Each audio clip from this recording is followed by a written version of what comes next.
Therapy सेशन्समध्ये treatment होते, त्याच्यामध्ये solution मिळतंच याची ग्वाही नाही दिली जात, पण थेरपी सेशन्समधनं तुम्हाला ट्रीट केलं जातं आणि त्यामुळे तुम्ही थेरपिस्टवरती डिपेंड राहता. जेवढे जेवढे सेशन्स घ्याल तेवढे डिपेंड राहाल, तेवढे थेरपीने तुम्हाला परिणाम दिसत राहतो.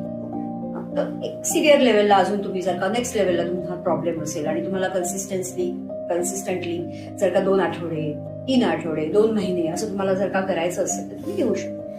Whereas coaching and mentoring itself is a very heavy term, ज्याच्यामध्ये तुमचा रूट इश्यू काढून तुम्हाला इतकं सक्षम केलं जातं की ज्यामुळे तुम्ही कुठेही डिपेंड नाही राहणार. So mentoring and coaching is completely about it works as a catalyst. जेणेकरून तुम्ही स्वतः तुमचा रस्ता घ्याल, पुढे चालाल, स्वतःचे इन्साइट्स तुम्हाला मिळतील, तुम्ही प्रत्येक वेळेला कुणाही वरती डिपेंड राहणार आणि you will never look back. That is the guarantee. At least I give that guarantee.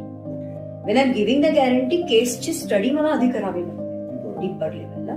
Route issue बरेच मगाशी सांगितले तसे असू शकतात. आणि नेक्स्ट त्याची पुढची लेवल येते ती सायकियाट्री सायकोलॉजी, जिथे मेडिकेशन पण येतं. सायकियाट्रिस्ट म्हणजे मेडिकेशन येतं.